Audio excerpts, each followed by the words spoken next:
On my 30th birthday, I got a love letter from him, 17-year-old him, Asher. And somehow, I could talk to him. Awkward as ever, he asked, "Do we get married in the future?" I said yes. That was a lie. He died the summer he wrote it. The night before my 30th birthday. At the end of the date, this man excused himself to the bathroom just as the check arrived. His phone lit up on the table.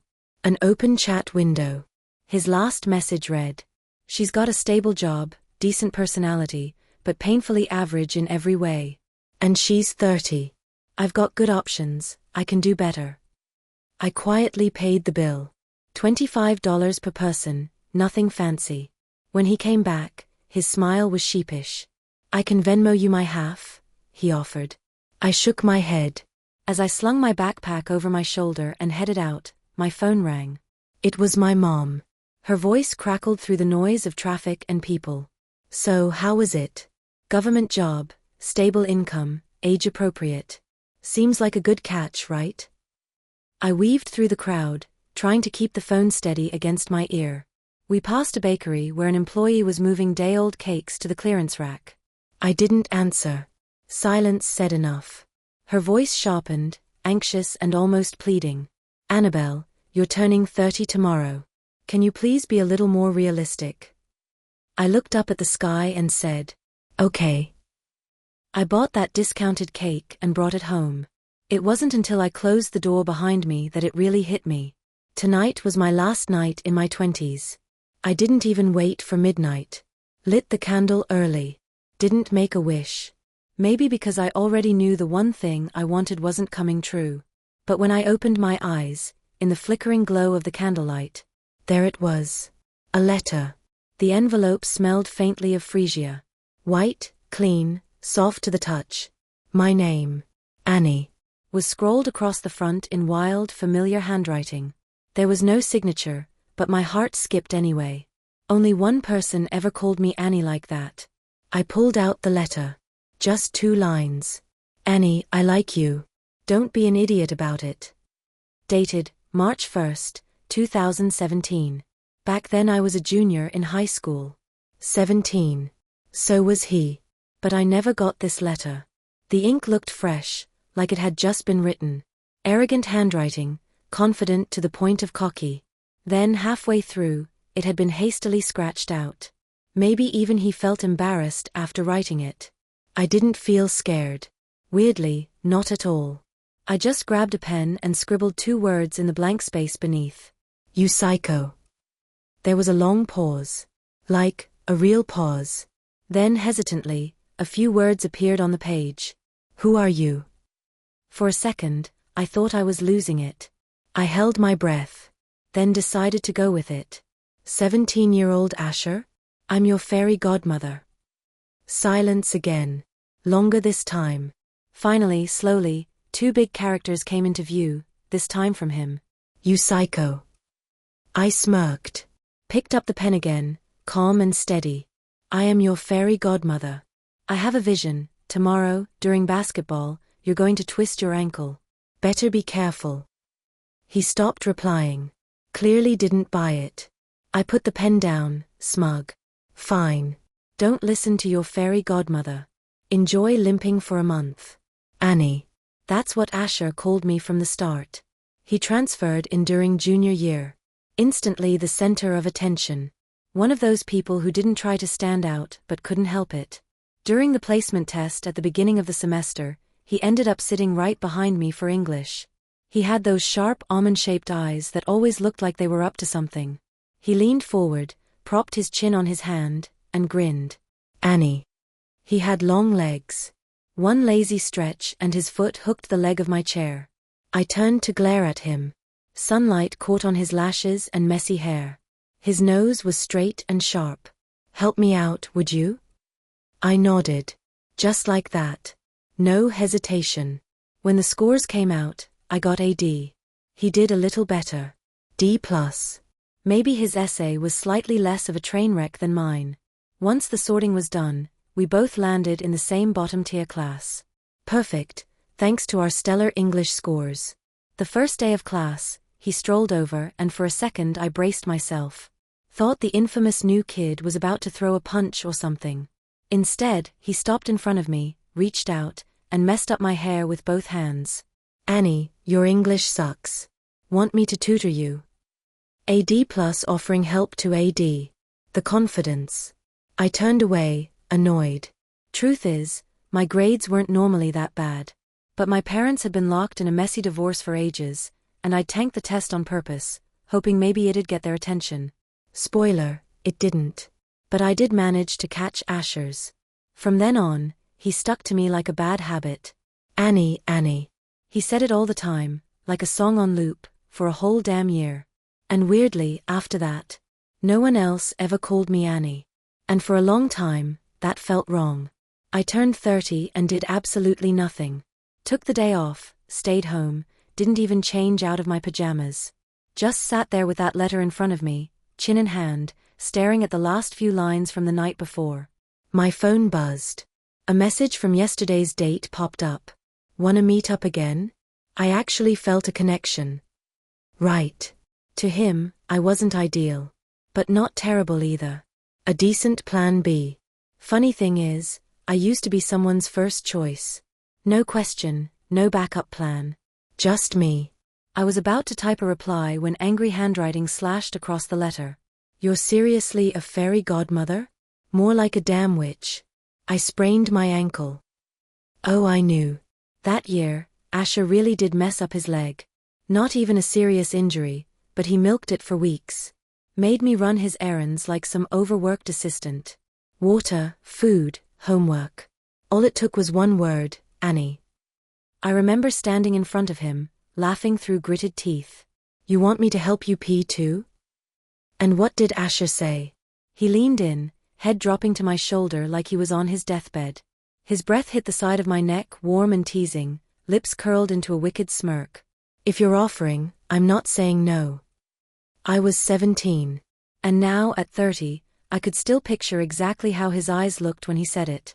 Half mischief, half something I didn't know how to name back then. Before I could pick up my pen again, more words appeared on the paper. "If you're really a fairy, where are you? Why can't I see you?" I gripped the pen. Wrote slowly, carefully. "I'm waiting for you. Somewhere far in the future." He paused. Then asked, cautiously, "Did Annie become a journalist?" Yes. That was my first lie. The dream died my first year out of college. Now I do admin work in a government office, churning out meaningless reports like it pays the bills. Because it does. Did I become a cop? Yes. Second lie. He never made it there. Never got to the life he talked about, planned for, fought toward. His next words took forever to appear, like he was trying not to make it a big deal. Did Annie and I get married? My chest burned. 17-year-old him really liked me. And somehow, I only knew that for sure now. At 30. I swallowed the lump in my throat. My fingers trembled as I wrote. Yes. Long silence. Then finally, bold and triumphant, his messy scrawl burst across the page. Knew it. She was totally into me. I stared at those words. I just lied to a idiot boy. And he believed me. And somehow, that made me feel worse. It was March 2017. I was standing outside the homeroom teacher's office, facing the wall, punishment for my free-falling grades. Inside, the teacher was calling my parents. Neither of them picked up. The hallway walls were plastered with college brochures. I skimmed them mindlessly, eyes sliding past smiling students and wide green campuses. I'd never seriously thought about college. The future didn't mean much to me back then. It was just something people talked about when they didn't know what else to say. Then Asher's voice cut in from nowhere. He pointed at a flyer pinned to the wall. That's where I'm going. The State Trooper Academy.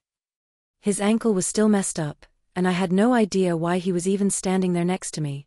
I started to turn my head, and he reached out, cool fingers catching the back of my neck to keep me still. You need to go here, he said, pointing to another one. Northwestern. It's right across the street. That way we'll only be one crosswalk apart. Then, like it was the most natural thing in the world. You can be a journalist. For a second, I thought he must have seen the career goal I'd written in class last period. Thought maybe he'd name a few of my strengths. Like how I was blunt, honest, unafraid to speak up. Something that made it make sense. But Asher? Asher just shrugged lazily and said, "You've got a nice smile." The school PA was playing one of those hit songs that had been everywhere that year. I didn't say anything. Just turned and started walking down the hallway, away from him. Right as I rounded the corner, he called after me, laughing. "Annie." I turned back. He was standing in the sunlight, wind tugging at his hair, light brushing his cheekbones just right. Like the universe had picked that exact moment to show off his face. "Where you going?" he asked. "Bathroom," I snapped. He grinned. Didn't press. The song playing in the background reached the chorus. Years apart, faces turn / suddenly your smile crashes in. God, being 17 and knowing Asher? It was infuriating. He showed up once. And left me dizzy for a lifetime. I ended up going to Northwestern, just like he said. I crossed that same street he'd pointed to 100 times. Sometimes, I'd close my eyes for 30 seconds and open them again, just in case. He never showed up. Liar. Maybe we should have never started this whole thing. Spared each other the trouble. Asher was never the talkative type. After that night. The one where I gave him the answers he wanted. He seemed to forget all about me. I kept the letter tucked on my desk, wedged between paperwork, angled just right so I could see it at a glance. Days passed. Nothing. Then one afternoon, after getting chewed out by my 50-year-old balding boss for a report he never even read properly, I dropped into my chair, looked up. And there it was. New writing, scrolled casually across the page. A sloppy curve traced out a cone. Some math problem, doodled like it was a napkin. The handwriting was impatient, like it couldn't be bothered. I narrowed my eyes and hissed through my teeth. "Asher, are you seriously using your fairy godmother's love letter as scratch paper for math homework?" A pause. Then, "Oh, you're still here?" "Yeah. I'd been here the whole time." I asked. "Annie's ignoring you, huh?" The page gave a little twitch. His pen pressing down like a frustrated sigh. Nailed it. I glanced at the date. The time on both sides of the paper seemed to move in sync. It had to be the 7th on his end. My cycle was always regular. Started around the 7th or 8th without fail. So I wrote, "Don't bug her today." A lone question mark appeared in response. I clarified, "She's on her period." I watched as his writing showed up, only to be scratched out. Then rewritten. Then erased again. Finally, all that remained was one shy, humiliated word. Oh. I'd forgotten. He was still just 17. Still young enough to be embarrassed by something like this. I set the pen down and smiled faintly, my eyes softening at the corners. Then, without warning, something flickered behind my eyes. A memory I never lived. It bloomed fully formed in my mind, vivid and detailed, like it had really happened. I saw her. 17-year-old Annabelle. Walk into the classroom, lips pale, the noise of recess buzzing all around her. She paused when she noticed the cup of water and a blister pack of painkillers on her desk. No note. No clue who left them. But if she had turned just a little, just looked toward the windows, she would have seen a boy slouched in his seat, face hidden behind a book. Except for the tops of his ears, flushed red and burning. The image felt real. Lived in. And then, it began to fade, like an old film peeling away, aging faster than it should. It wasn't mine. But it was somehow.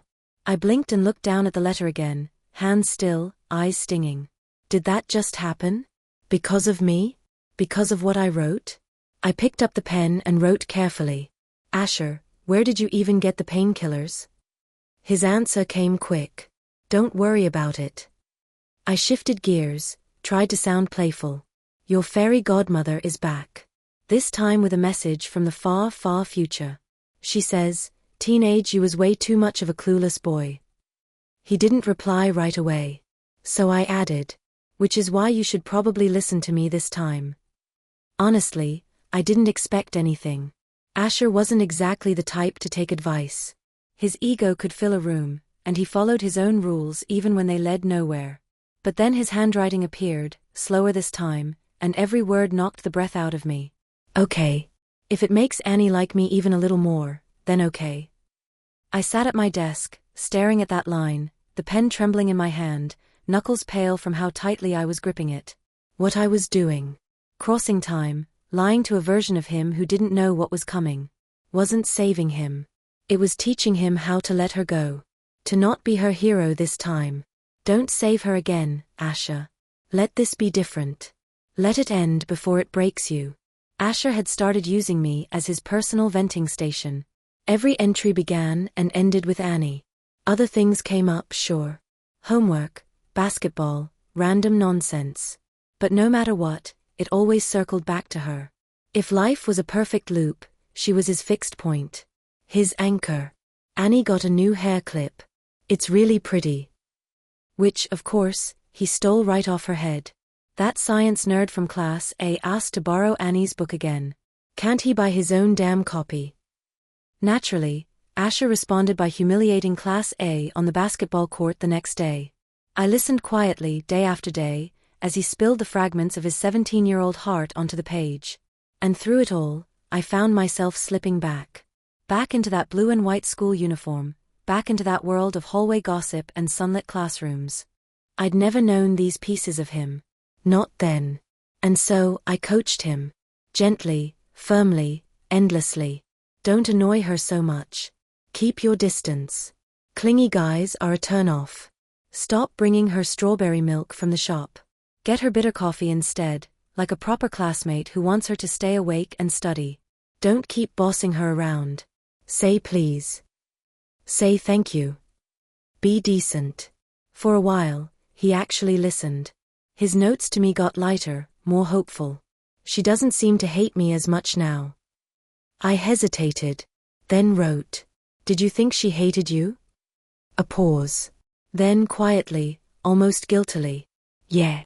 I dropped my head into the crook of my arm, my pen frozen mid-air. Gut punched by the truth of it. Because back then? Yeah. I really did hate him. Turns out, Asher had actually been a top student all along. His grades were stellar. Borderline A+ in every subject. The only reason no one knew was because he transferred late and missed one of the placement exams. So we all just assumed he was skating by. I only found out now. Years later. Grinding my teeth, I wrote. Then why the hell did you copy Annie's English test during the placement exam? His reply came back loose and cocky, like it had a smirk built into the strokes. I wanted her to notice me. And besides, everyone else called her Annabelle. I called her Annie from day one. She'd remember that. I had to be special. Right from the start. And the truth was, he was. Even for someone like me. Someone who barely paid attention to anything beyond her own tiny world. Asher stood out. In high school, the most dazzling kids usually fit into one of three categories. Wealth. Looks. Brains. Asher had all three. He was good-looking. His father had been a police officer who died in the line of duty. And as for grades, well, being the guy who pretended to be at the bottom of the class was its own kind of flex. Why he liked me, though, I couldn't figure out. I sighed, the ache familiar. Wrote, "Why Annie?" He answered, "Because she's like light. When the Tyndall effect happens, light stops being invisible. It gets shape. Becomes something you can see." When Annie walked into his world, Asher's feelings, vague, shapeless, impossible to explain, became real, became visible, became her. It's been years, you know. Do you have any idea how long I spent tracking that down? My mom sounded impatient over the phone. Didn't you say you'd meet that guy again? He told me you've been ignoring him. I cradled the phone between my ear and shoulder, tearing open the package she just mailed me. I'll see him soon, I muttered, not meaning a word of it. Then I hung up and flipped the phone face down on my desk. She was probably furious on the other end, but I didn't care. I had more important things to do. Inside the box was an old cookie tin, one of those faded metal ones that used to smell like butter and sugar but now smelled faintly of rust and time. Its lid was scorched, burned black in patches and dulled by years of oxygen and neglect. I held my breath and opened it. Dust puffed up, and it was like I'd cracked open Pandora's box. Not full of monsters, but full of something heavier. Memory. There wasn't much inside. Just a notebook, a bandage, and a hair clip. I opened the journal. I'd never been into diaries, so the pages were mostly empty. But I found what I was looking for almost immediately. March 31st, 2017. It rained hard at the cove. Ran with Asher. 10 years later, and the memories that once felt unforgettable had started slipping away. The way everything eventually does.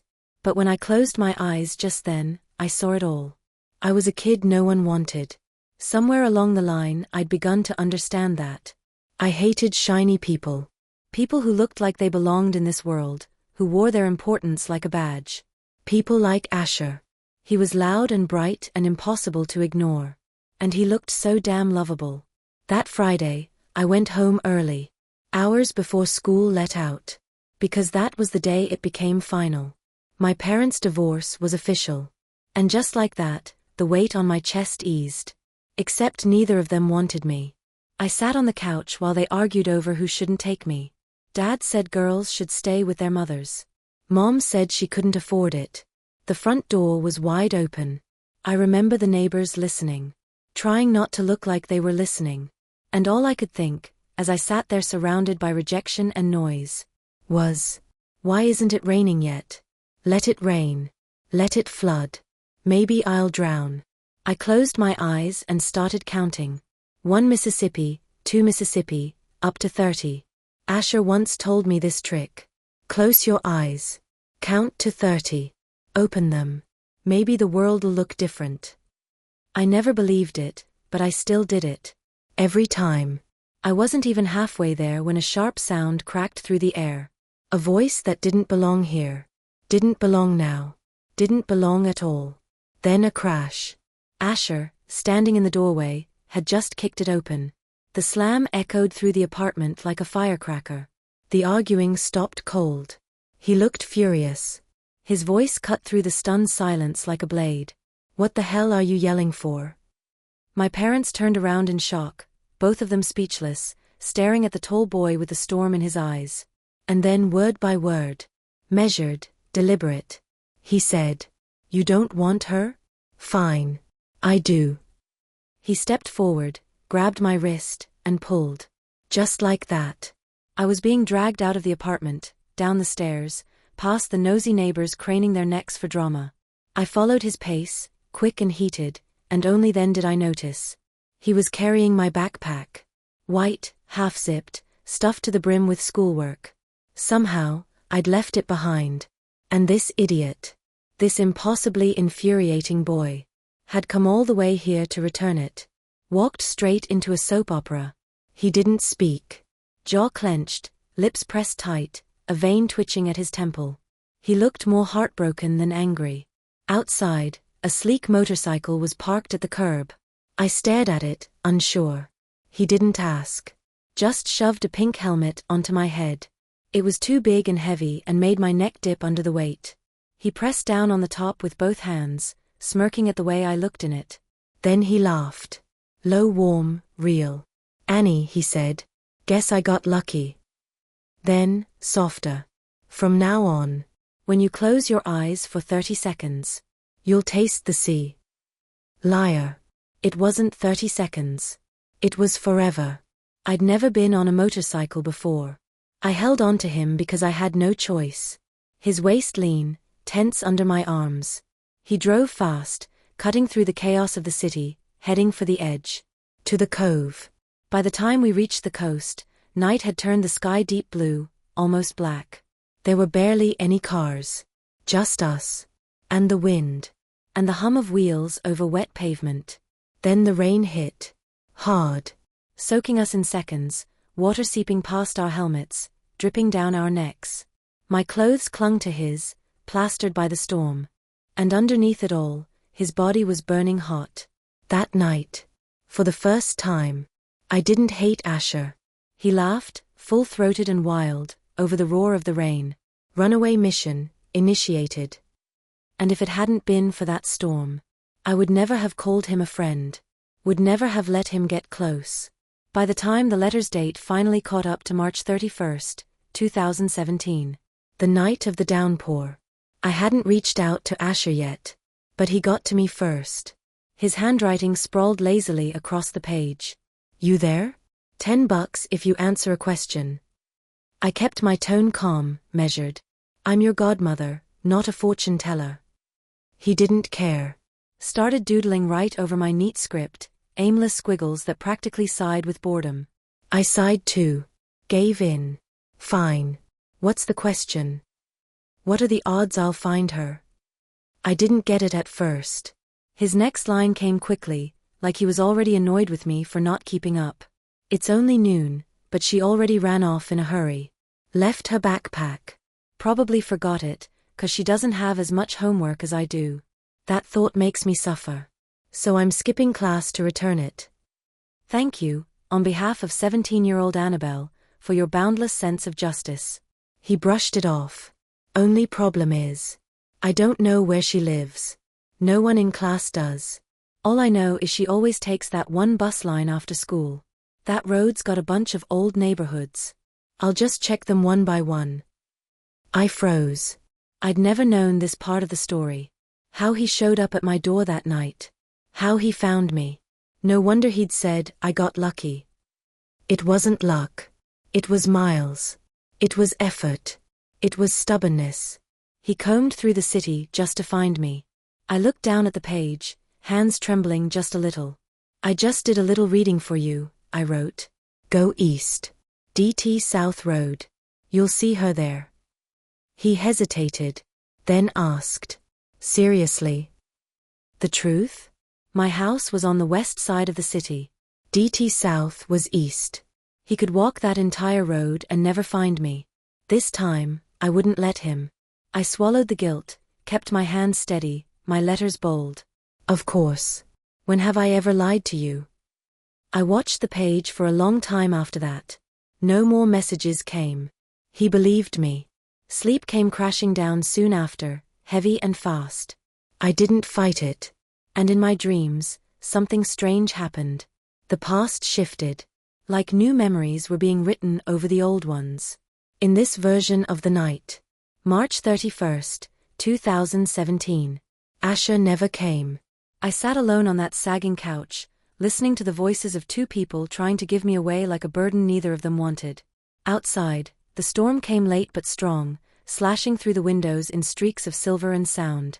And somewhere far from me, on the wrong side of the city, Asher wandered DT South Road, again and again, in the rain. Looking for a girl he would never find. When I woke up, I felt wrung out. Like sleep had drained me instead of restoring anything. There was a strange emptiness in my head, a hazy gap where something used to be. The journal was still open on my desk. March 31st, 2017. Heavy rain. Just that. No story. No context. The body of the entry was blank. Like someone had wiped it clean. Then on the letter, a furious line appeared, carved in with resentment. What kind of fortune-telling was that? I didn't see her anywhere on that road. I sighed. Maybe divination isn't your fairy godmother's specialty, I wrote back. Next time I'll try prophecy. Anyway, you didn't get to give her the homework. She's probably thrilled. No response. His silence was louder than any words. I could practically hear the sulk through the page. So I tried a softer angle, scribbling with a smile. Don't be mad. I'll let you in on a secret. Annie's secret. There's a song she really loved. Later she said, if you had sung it during the school's June talent show, she'd have fallen for you right then and there. The next moment, I watched as ink bled under a single word. Love. He must have paused his pen there, pressing too long, stunned. Then, like he suddenly remembered how to breathe, he scrawled two words with his usual confidence. Wait for it. The keys to the school piano room were all held by Sophia from Class A, head of the Student Council's Arts Division, and the one in charge of the upcoming campus talent show. If Asher really planned on learning that song, he'd have to go through her. And that was complicated. Sophia was beautiful, competent, and, perhaps most crucially, had known Asher since they were kids. Half childhood friends, half something more, depending on who you asked. And she'd always liked him. Really liked him. After Asher died, she came to find me. More than once. I still remember the way her hands yanked my hair, her voice cracked and raw with grief and rage. "Why wasn't it you?" She screamed it at me. Over and over. Then she left the country. Maybe to run from the grief. Maybe to run from me. Maybe to erase him. They were the same type, really. Asher and her. Brilliant, bright, born to be seen. I wasn't like that. And lately, I'd begun to notice holes in my memory. Blank spaces where something used to be. I couldn't rely on just my brain anymore. Regular notebooks were useless now. Anything meaningful I wrote in them would eventually vanish. Just like the March 31st journal entry. So I made a choice. I took the envelope from the love letter. The one I'd confirmed was safe. Anything written on the outside of it, Asher couldn't see. That would be my anchor. My record. I started writing it all down. From that night. March's rainstorm. Onward. Somewhere after that, something shifted. I don't remember exactly when. But I stopped flinching when Asher talked to me. Stopped brushing him off. Stopped trying to keep my distance. He crept into my life quietly, like a bruise I didn't notice until it ached. Maybe it started with the rain. Maybe it started when I realized no one else would show up for me like he did. After the divorce was finalized, I ended up with my dad. My mom, finally free from a failed marriage, packed up and left the city without a backward glance. My dad, ever practical, had to travel for work. So he left me with my uncle. I protested, of course. Told him I didn't want to stay there. But he didn't care. My uncle had a son. Mark, my older cousin. He was supposed to be in a top university, but for reasons no one ever clearly explained, he was back home on leave. My aunt doted on him like he was made of glass. When my dad dumped me at their place, he framed it as a golden opportunity. Mark can help you with your studies. Learn from your cousin. Get those grades back up. So Mark became my tutor. He wore glasses and smiled gently, always patient. In a weird way, he was more responsible than either of my parents. He even made it a point to pick me up from school. "It's not safe for girls to walk alone at night," he'd say. One day, Asher saw him waiting at the school gate. Asher strolled up, grabbed my backpack strap, yanked me toward him like he owned the air between us, then lazily slung an arm around my shoulder. He stood there casually. But his eyes, those narrow, unreadable eyes, were locked on Mark. "Annie," he asked, smiling too easily. "Who's this?" Mark adjusted his glasses, polite and polished as always. "I'm Annabelle's cousin, Mark." I saw Asher's shoulders ease. Something in him untensed. Back then. Before everything changed. Things were still, soft, tolerable. Even the parts of Asher that annoyed me were manageable. He was loud and persistent, but he never crossed the line. He was also the only friend I had that felt truly mine. Unique. Infuriating. But special. Before his basketball games, he'd force me to sit in the front row. He'd toss his jacket over my head like some kind of weird ritual. It smelled clean. Soap, maybe detergent, faint and sharp. In the crowd, he was impossible to miss. Tall, loud, magnetic. People flocked to him. Still, from across the court or way down the hall, he'd always shout, "Annie." As if that single word meant something only we shared. Sometime that April, I started looking into Northwestern University. The one he told me to apply to. But whenever I tried to concentrate, my eyes kept drifting to the campus next door. The police academy. His dream. That same month, Sophia came to find me. She didn't scream or pull my hair this time. She didn't need to. She just looked at me with a sharp, condescending smile and said, "Don't get the wrong idea. Asher just feels sorry for you. He's like that with everyone. You're nothing special." I shrugged. If she hadn't said it, the thought might never have even crossed my mind. But now it had. All of this happened in April 2017. But at 30, all I really wanted was for Asher to have a smoother life. So even if it meant sacrificing one of the few warm memories I had left from that April, It felt worth it. Under my subtle guidance, the 17-year-old Asher on the other side of the page began practicing that song. The one Annie loved. And to do that he had to, inevitably, start working with Sophia. That came with consequences. Whispers started spreading around the school. Asher and Sophia. Childhood friends, duet partners, maybe something more. When Asher finally voiced his frustration to me, I was at dinner with that same guy from the last date. He sat across from me, eating grilled meat with such greasy enthusiasm it looked like a dare. I quietly folded down a corner of the letter, keeping it close by my side. I couldn't explain why I carried it with me. This old piece of paper. Maybe I didn't want to miss even a single word Asher had to say. His message scrawled across the page, sharp with annoyance. Everyone keeps saying I'm with Sophia. I think if Annie heard it, she'd be upset. I bit the end of my pen, then wrote. But Sophia's really pretty, isn't she? Liking someone like her would be so much easier. There was a long pause. Then, in calm, measured strokes. Do you want me to like Sophia? I didn't hesitate. Drew a check mark. Across the table, my date finally looked up, confused by my scribbling. What are you always writing? I brushed it off. Work stuff. He made a noise of vague annoyance then, out of nowhere, asked, So, what does a guy need to marry you? I didn't think. Didn't hesitate. The words came out automatically.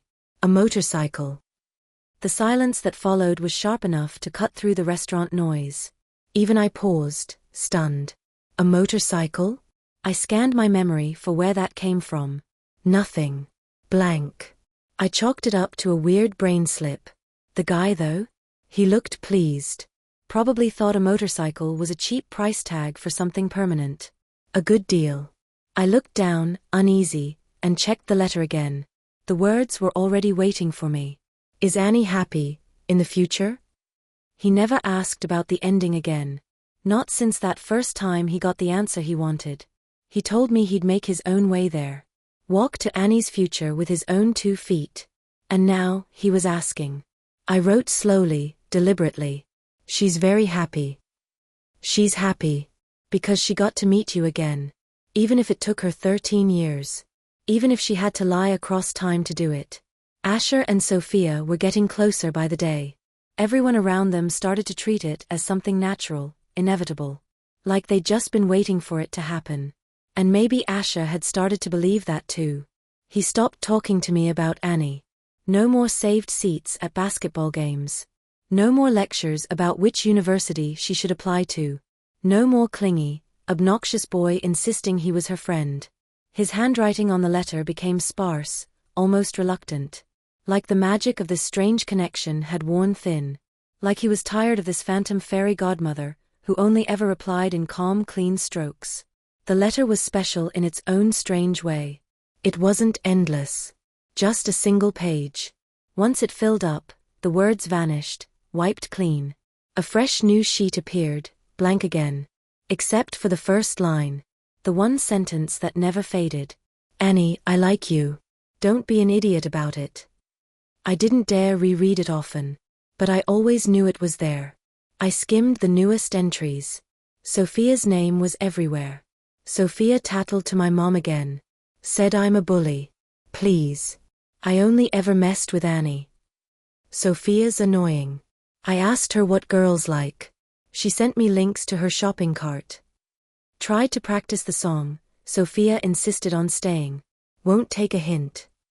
April slipped by. June was coming. The school celebration. The song. Asher was busier than ever, pouring himself into that performance. And under my quiet manipulation, 17-year-old Asher never grew closer to Annie. They never hit that messy, brilliant, painful high point. Instead, they drifted. 2 lines that brushed briefly, then straightened, returning to parallel. Then May arrived. May 2017. The darkest month of my life. I'd always known people forget pain on purpose. Your mind dulls it down, edits out the sharpest pieces to help you keep walking. I was no exception. But now I remembered. Mark, my cousin, was a monster. And my aunt? She screamed at me. Called me shameless. My son goes to a top university. He wouldn't do something like that. You must have come on to him. My uncle's eyes were red when he pulled me aside. We're family, he said, as if that was supposed to be comfort. Mark's always looked out for you. He just had too much to drink. My dad flew back from his trip. Didn't yell. Just sat there chain-smoking, until the room reeked of ash and silence. Then he and my mom, finally aligned for once, gave me their decision. Annabelle, let it go. You're a girl. Reputation matters. So I let it go. Because what choice did I have?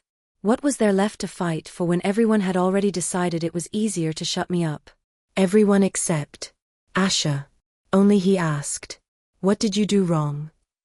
My cousin started coming into my room more often. Said he was there to help me with homework. Then my underwear started disappearing. I called my mom. Told her. She said maybe it was time I worked on my carelessness.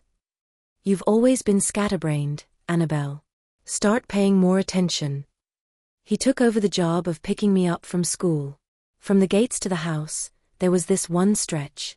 A narrow alley, dark and half forgotten. And one warm night in May, when the air first began to smell like summer, he pushed me into that alley's shadow and pinned me there. I don't know how long it lasted. Time goes strange when your body isn't yours anymore. When he let go, I crumpled to the ground, pain buzzing through every inch of me. Mark crouched down, voice soft like silk-wrapped poison. Annabelle, I just had too much to drink.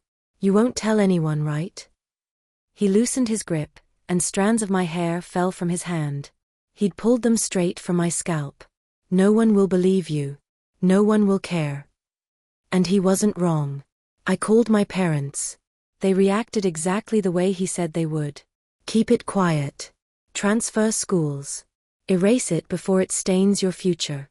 Because to them, my reputation mattered more than my truth. But that night, I called someone else too. My voice was shaking when I said it, but I said it anyway. Asher, please help me. When I hung up, my fingers were trembling. But I still hadn't cried. Tears would make them think I was weak. Easy to dismiss, easier to silence. But when Asher showed up, when I saw him, I broke. I sobbed like the world was ending.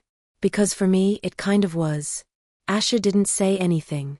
Still wearing that blue and white school uniform, he dropped down in front of me, arms open, and held me like I was something fragile and burning at the same time. Like he wanted to protect me with everything he had. And still be gentle enough not to hurt me more. He picked me up. Took me to the hospital. Took me to the police. He punched Mark. Filed the report. Said the words no one else was brave enough to say. He wasn't going to let it go. He wasn't going to let me go. Afterward, the school knew. Rumors spread like rot. Some boys laughed when I walked by, low and mean. Sophia and her friends stared at me with wide, pitying eyes like I was some broken thing. And then Asher, who never once got in trouble at school, got into a fight on the court. No one really knew what started it. Only that the other guy left with stitches on his forehead. And after that, the whispers stopped. Even Sophia came to me one day. Quiet, pale, and looking like she'd swallowed glass. She apologized. Said she shouldn't have spread my story. Didn't even try to defend herself. The school went silent after that. But one day, passing by the admin office, I saw Asher's mom. She was crying. Why would you do this? She asked him. Not angry. Just hurt. Confused. He didn't answer. He just looked up. And his eyes found me in the doorway. He didn't speak. And neither did I. But in that moment I knew. He had chosen to stand between me and the darkness. He walked straight out of the light. And into the mess. Just to pull me back from it. Asher came from the dawn. And he saved me from the dark. I'm 30 now. But I will never forget him. I will never forget 17-year-old Asher. I remember the way he pinned Mark to the ground, fists flying, rage written into the sharp line of his brow. It took 2 patrol officers to finally drag him off. He didn't care. I also remember him on the field, lying back in the grass, eyes half closed toward the sun, lazy and bright and full of life. Asher was the kind of person who should have kept rising. Unstoppable, sunlit, and full of promise. After what happened, I didn't stay quiet. I took everything to Marks University. Turns out, his time off wasn't some mysterious academic break. He'd been caught in a series of hidden camera incidents in the men's restrooms. Serious ones. He was only home because the school had hushed it up to buy time. But in our city, in our family, he was still the golden boy. The one from the elite university. My aunt protected that image with everything she had, treating him like some fragile heir to a throne of lies. When I lived in that house, I realize now. They probably knew. Maybe not the details. But enough. Enough to suspect what he was. Enough to stop him if they wanted to. But looking away is easier than admitting your son's a predator. Maybe from the beginning, I was an easy target. No one behind me. No one to answer for me. Just some quiet girl with no armor. What they didn't expect was Asher. We gathered every document, the hospital exam, the police report, filed and notarized. Sent it all to Marks University. They expelled him. Permanently. No chance of re-entry. Then a local news station picked it up. They aired the story. All of it. Mark's carefully cultivated image. His gentle tone, clean-cut look. Shattered on screen. The public saw what I had seen. Not a scholar, not a son to be proud of. Just a predator in polite disguise. After that, my aunt and uncle didn't scream at me anymore. They couldn't. They wouldn't even step outside their house. And my mother? She sighed, as if she were the victim too. Annabelle, isn't it enough? Don't go too far. If this spreads too wide, how will you live it down? A family's shame shouldn't be paraded around. I stared at her. Long and quiet. And when I finally spoke, I said the only words that mattered. What did I do wrong? It was what Asher had asked me that night. And it stuck with me. Because I didn't do anything wrong. I was the one hurt. And someone stood beside me, not to protect my silence, but to protect my right to be heard. To seek justice. To walk that road, bloody as it was. With my head up. I had someone. Just one. But it was enough. When they loaded Mark into the back of the police car, he turned around. In the sea of people watching, his eyes locked onto mine. And Asher's, standing beside me. Then he smiled. Just a little. Not regret. Not fear. A cold, crawling smile that slid under my skin and settled there like ice. It took me a long time to understand what that smile meant. Mark had always been smart. Too smart. His grades in high school flirted with perfection. Math, physics, electrical engineering. It was how he got into one of the country's most prestigious universities. He studied circuits. And in June, just when everything felt like it had finally calmed, just when I thought Asher and I were about to step into a golden summer together, the fire happened. An electrical fire. I'd moved out of my uncle's house by then, was living in my dad's old apartment. Alone. My mom offered to move in with me, but I couldn't stand her voice anymore. The sighing, the soft-spoken guilt, the fear of what the neighbors might say. So I stayed by myself. And Asher? He came by almost every day after school.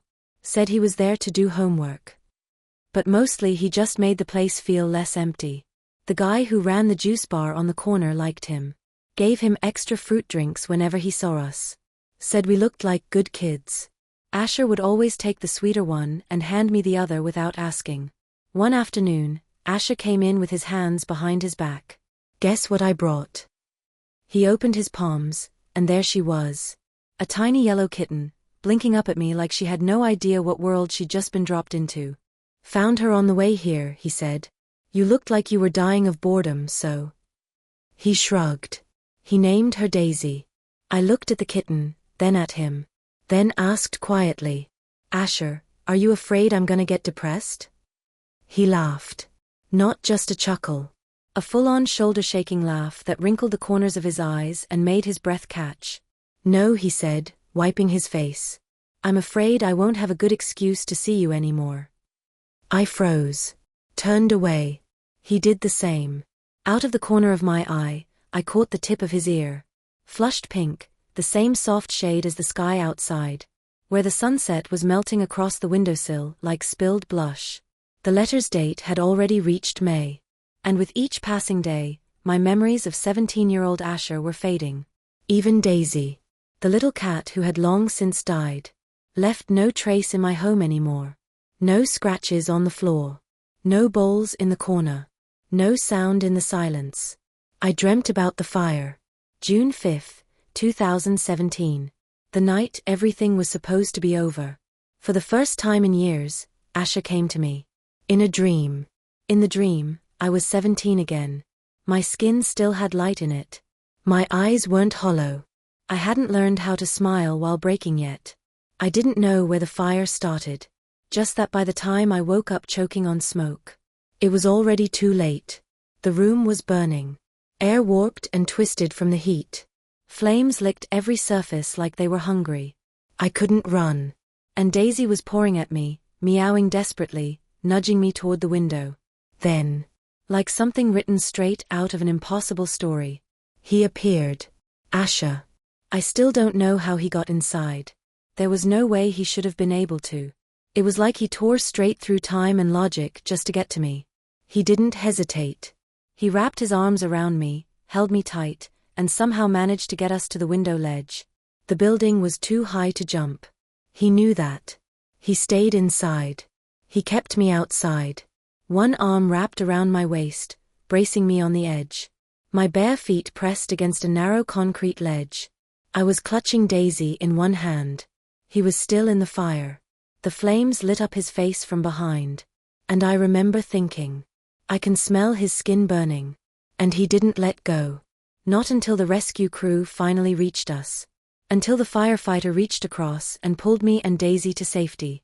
Only then did Asher release his grip and fall back into the fire. I didn't scream. Not this time. In the real memory. Back in 2017. I remember sobbing until my voice gave out. But in the dream, I just looked at him. Eyes steady. Voice calm. Asher, I said. This time, you won't die. He didn't answer. Just stood there, eyes full of pain. Until his body gave out and he collapsed backward, swallowed by flame. And I said one last thing. Asher, stop saving me. You have to walk to your own future now. Alone. My future without you is dark. A hallway with no lights. No voices. No one waiting at the other end. But your future without me should be bright. Open. Full of the sky you used to stare at so lazily. Walk it. Don't look back. I was called a bad omen from the day I was born. A little jinx. My mom's career took a dive when she got pregnant with me. And it never recovered. She blamed that on me, out loud and often. My dad's health started declining that same year. Slowly, then all at once. I was the root of every misfortune. The mistake no one was brave enough to say they regretted.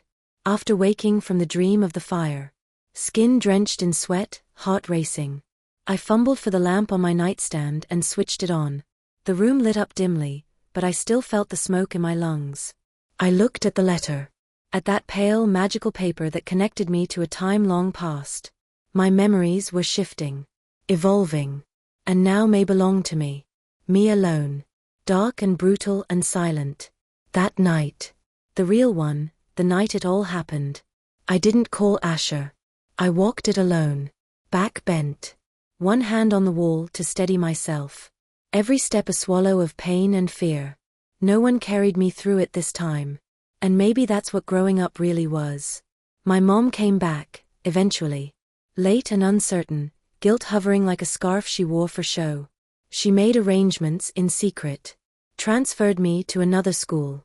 We'd leave by June. She told herself it was for my protection. I knew it was just to hide the mess. But I've never been the type to take pain lying down. Before I left, I grabbed a piece of broken glass from the alley floor. And sliced a line across Mark's arm. A shallow, clean cut. Just enough to leave a scar. Then I sent every piece of evidence I had to his university. His pride was tied to that school. So I dragged his shame into the one place he thought he was safe. He made me bleed. So I made him burn. I didn't have a village behind me. No safety net. No friend showing up in a blaze of glory. But I did what I could, and I did it alone. And back in our quiet little city, the whole thing disappeared like smoke. My aunt and uncle locked it down. No one whispered. No one asked. To the rest of my classmates, I was just some girl who'd taken a sick leave for 2 weeks. Nothing more. And then one afternoon, Asher finally wrote something again. Annie's been gone for half a month. Just realized today. I swallowed back the tears and forced my pen to move. Her cousin's wedding, I wrote, trying to sound light. She was a bridesmaid. Had to help with all the prep. He didn't push. Didn't question. Just scrolled back casually. A wedding, huh? And that was it. No more questions. No more curiosity. I sat there in the quiet, looking at the page, and realized something that both stung and soothed. This whole conversation had started with him asking if he and Annie ended up getting married. And now? He didn't even seem to care. That's all it took. Just a few nudges, a little redirection. And 17-year-old Asher had already begun walking back to the life he was supposed to have. The life without me in it. I'd been counting the days. Tense. Careful. Quietly terrified. June 5th. 2017. That date sat in my chest like a burning coal. Even though I knew, logically, things were different now. The fire that once shattered my world wouldn't happen this time. Asher wouldn't be there. He had no reason to be. Because the night that fire originally broke out was now the same night as the school's talent show.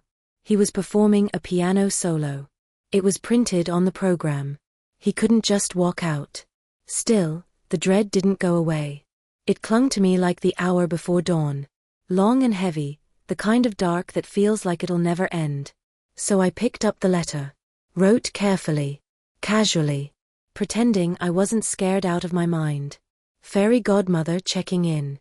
Your piece all ready? You are going up there, right? I waited. And waited. Then finally, his handwriting appeared, loose and confident. Of course. Practiced this long. Wouldn't make sense to bail now. I exhaled. It wasn't relief exactly. More like resignation. Acceptance that Asher was going to play that night. Not because of Annie.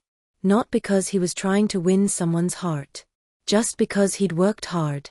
And didn't want the effort to go to waste. And the strangest part was, he didn't even ask about Annie. Didn't wonder why she wasn't coming. That absence used to define him. Now he'd grown past it. So I let the world fall quiet. Took the day off. Stayed home. Left all the windows open. The sheer white curtains breathed in the night breeze. Like lungs trying to calm down. I sat still in the middle of that slow floating silence. Waiting. For fire. For death. For nothing. For the moment Asher would forget me completely. I didn't know which would come first. Didn't really care. Because either way, the story was ending. And I was okay with that. Because Asher. My Asher, the boy of blue and white uniforms and wild peach blossom eyes. He was alive. Alive and whole, and headed for a life full of light. And that was all I ever wanted. More than being remembered. More than being loved. I just wanted him to live. Forever. Under the sun. I fell asleep without meaning to. Slumped against the couch, eyes fluttering shut like I was being pulled down by the tide of something bigger than exhaustion. Time folded around me, quiet and thick. And I dreamed again. Or maybe I didn't. Maybe this wasn't a dream at all. Maybe it was a moment that still needed to happen. A memory from a version of the world that refused to vanish quietly. The fire was back. My home engulfed again in heat and chaos. And this time, no Daisy. No soft fur, no desperate little paws. Just me. Alone. Crying, screaming, burning. And then, a pair of arms. Strong and impossibly gentle, lifted me up. Asher. Only. This Asher wasn't the one I used to know. To 17-year-old Annie, he was just another classmate. Someone who sat a few desks away. Barely familiar. And yet, he still came. This time, He wasn't in the school's blue and white uniform. He wore a black suit, the one he'd prepared for the performance. The talent show happening that very night. The flames licked at the walls, and the air warped with heat. But he stood tall, jaw tight with pain, and smiled anyway. "Annie," he said, "don't be scared. Rescue's almost here." His voice was steady, even as sweat and ash streaked his skin, even as fire singed his hair. Then, softer. "Someone tried to stop me from coming to you tonight.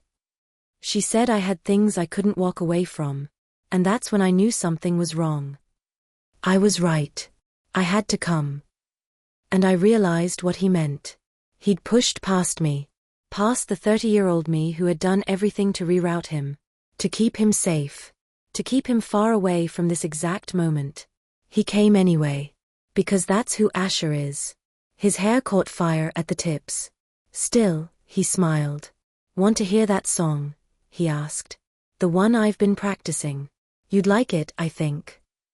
Then, in the heart of a burning room, he began to sing.